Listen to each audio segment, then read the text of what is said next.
आज के इस वीडियो में मैं आपको चालाक चाइना की साजिश के बारे में बताऊंगा जो शायद आपको नहीं मालूम होगा। दोस्तों, अगर हम आपसे बोलें कि आप चाइना देश पर विश्वास करते हैं तो आपका जवाब होगा नहीं। मेरा जवाब भी यही होगा। जैसा कि आप सभी जानते हैं कि आज पूरी दुनिया में कोरोना वायरस नामक महामारी इस तरह अपना कहर बरसा रही है कि हर कोई अपने घरों में बैठने को मजबूर है। हर रोज हजारों की संख्या में लोग मारे जा रहे हैं, लेकिन जिस जगह से बीमारी आई थी आज वहां शांति पसरी हुई है। ऐसे में दोस्तों, अब तो पूरी दुनिया इस बात को अच्छे से समझ चुकी है कि कोरोना वायरस कोई महामारी नहीं, लेकिन चाइना द्वारा फैलाई गई ये वर्ल्ड वॉर थी। जो चाइना दुनिया के खिलाफ लड़ रहा है वो भी बस एक वायरस के जरिए, और इसके सबूत चाइना की चालाकी है। जहां इंटरनेशनल मार्केट में चाइना ने इस लेवल की चालाकियां चली है कि कोई भी इसे देखकर हैरान हो जाएगा। तो दोस्तों, आज मैं यानी आपका दोस्त विशाल प्रजापति आपके फेवरेट चैनल में चाइना से जुड़ी कुछ ऐसी चौंका देने वाली बातें लेकर आया हूँ जो आपको पूरी तरह से हैरान करके रख देंगी। तो चलिए वीडियो को शुरू करते हैं। लेकिन हाँ, वीडियो शुरू करने से पहले आपसे रिक्वेस्ट है कि वीडियो के नीचे रेड कलर का सब्सक्राइब बटन दिख रहा होगा, उस पर क्लिक करके सब्सक्राइब कर लें, और साइड में बेल आइकॉन भी दिख रहा होगा, उस पर भी क्लिक कर लें ताकि आपको वीडियो मिले सबसे पहले। दोस्तों, आज जहां दुनिया भर में क्रोम ब्राउजर पहुंच गया है, वहीं चाइना ने इस ब्राउजर को घुसने नहीं दिया है और वो आज भी यूसी ब्राउजर चला रहा है।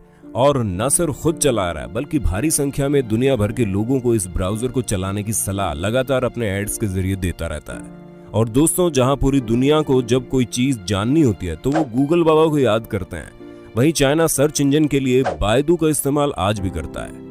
दोस्तों, करीब 5 बिलियन से ज्यादा लोग व्हाट्सएप का इस्तेमाल कर रहे हैं, लेकिन चाइना ने व्हाट्सएप को अपने देश में घुसने तक नहीं दिया। वहां के लोगों को सिर्फ वीचैट इस्तेमाल करने की इजाजत है। और तो और, अगर आपको कुछ भी खरीदना होता है तो सबसे पहले आप अमेज़न की वेबसाइट पर जाकर ऑनलाइन शॉपिंग की सोचते हैं। लेकिन दोस्तों, अपने होम ग्राउंड की कंपनी अलीबाबा को बढ़ाने के लिए इन्होंने अभी तक अमेज़न की वेबसाइट को अपने देश में एंटर नहीं करने दिया। यहाँ के लोग पूरी तरह से देशभक्ति में डूबे हुए हैं। इनको सिर्फ और सिर्फ अपने देश की चीजें पसंद आती है, और ये इस बात को बहुत अच्छे से जानते हैं कि चाइना आज दुनिया की सबसे ज्यादा आबादी वाला देश है, और अगर इसने किसी चीज को अपने देश में घुसने दिया तो उस चीज का व्यापार खुद ब खुद बढ़ जाएगा। इसलिए इन्होंने खुद के देश के व्यापार को बढ़ाने के लिए हर एक चीज का अल्टरनेट निकाल रखा है। जहां पूरी दुनिया ट्विटर पर ट्वीट करके परेशान है, वहीं चाइना को ट्विटर से कोई मतलब नहीं है। वहां तो ट्विटर की जगह अपनी बात कहने के लिए वाइबो इस्तेमाल होता है। यहाँ तक कि चाइना ने यूट्यूब का भी एक अलग वर्जन अपने देश में निकाल लिया है जिसका नाम है यूक्यू। और दोस्तों, हम फेसबुक को कैसे भूल सकते हैं। फेसबुक ने तो सोचा ही था कि चाइना इतनी ज्यादा आबादी वाला देश है कि अगर वो फेसबुक इस्तेमाल करने लग जाएगा तो एक झटके में उसका बिजनेस बढ़ जाएगा। लेकिन ये बात चाइना बहुत अच्छे से जानता है कि कहाँ चाइना किसी और देश का बिजनेस बढ़ाने की सोचेगा। इसी वजह से चाइना ने फेसबुक को पूरी तरह से बैन कर दिया, और वहां के लोग फेसबुक की जगह renren.com का इस्तेमाल करते हैं।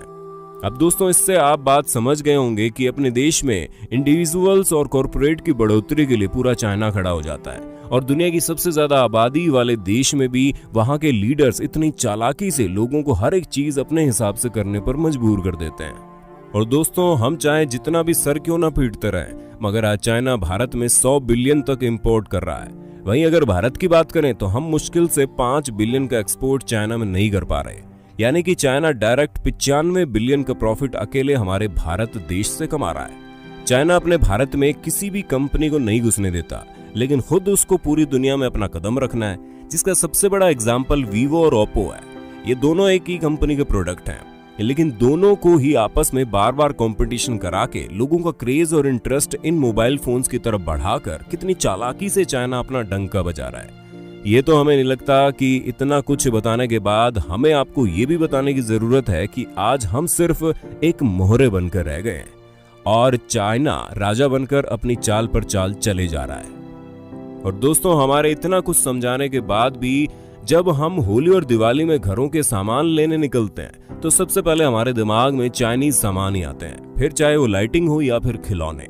ऐसे में हम भला कैसे किसी देश को हरा सकते हैं, जबकि एक तरफ हम खुद ही उसे एम्पावर करने में लगे हैं। और अगर बात की जाए हमारे देश में भारी संख्या में लोगों को पागल करने वाली ऐप की, तो फिर टिकटॉक से बड़ा कोई ऐप ही नहीं है, जो चाइना की ही संपत्ति है। लेकिन भारी मात्रा में हमारे देश के लोग इस पर बहुत हार्ड और तेरा घाटा जैसे एक्ट करके फेमस होते जा रहे हैं। जहां हम फेमस होने के लिए टिकटॉक पर दिन रात लगे रहते हैं, वहीं टिकटॉक हमारी इसी बेवकूफी का फायदा उठाकर लगातार हर रोज करोड़ों लाखों अरबों रुपए कमा रहा है। अब आप खुद ही सोचिए चाइना किस लिहाज से बेवकूफ और लाचार है, क्योंकि ना उसने किसी देश को जंग में छोड़ा, ना ही टेक्नोलॉजी के सफर में, और अब तो बायोलॉजी की जो जंग छिड़ गई है उसकी तो बात ही अलग है। दोस्तों, इस समय हमें न सिर्फ चाइना से सीखना चाहिए बल्कि उससे सबक भी लेना चाहिए। चाइना से सबसे पहली सीख कि अपने देश के लोगों को बढ़ावा देना, ताकि हम भी इंटरनेशनल मार्केट में अपनी जगह बना पाएं। और उसको सबक सिखाने के लिए हमें अब से हर उस चाइनीज चीज का त्याग कर देना चाहिए जिसने चाइना को मजबूत देश बनाया है। बाकी आपका चाइना की चालाकी के विषय में क्या कहना है, हमें कमेंट करके बताना, और इस वीडियो को आग की तरह हर ग्रुप में फैला दो ताकि चाइना का ये काला सच